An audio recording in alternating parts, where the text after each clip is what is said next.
Sa tuwing naglalaro ako ng Mobile Legends, naaalala kita. Para ka kasing Natalia. Alam kong wala ka na pero pakiramdam ko nandito ka pa. Naaalala ko pa nung binubulong mo sa aking tenga ang salitang mahal kita.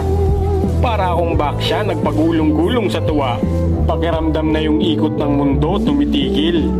Para akong lumulutang-lutang sa hangin ni Vale. Kaso alam mo, para kang siglo. Pagkatapos mo kumapit ng mahigpit, bibitawan mo rin pala ako. Mala Johnson ka. Napasakay mo ako sa matatamis mong salita. Tapos pag nagsawa sa huli, bigla mong ibababa. Di naman ako si Balmond, pero napaikot mo talaga ako. Ang lakas mo rin kasi mambola, para kang si Bruno. Kaso mas matigas pa kay Crack yung puso mong bato. Galawang Mia ka kasi, pagkatapos mo ko saktan, bigla ka na lang maglalaho. Yung dating kasing init ng apoy ni Valir, yung pag-ibig mong pinapadama. Ngayon kasing lamig na ng mga yelo ni Aurora. Buti pa nga si Nana may second life. Sa'yo walang second chance, di ba?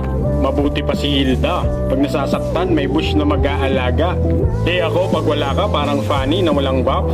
Biglang nangihina. Tanggap ko naman kahit minsan napaka-arte mo. Pag nagagalit ka, parang Jawhead, lahat na lang hinahagis mo. Minsan para kang Minotaur na nagdadabog pag nagtatampo. Natitiis ko naman lahat yan kahit minsan nasasaktan ako. Para na akong kufra na binipilog-pilog mo. Nagmumukha na akong kupa kakabuntot sa kupol na katulad mo. Pero sadyang marupok ako na parang si Chu.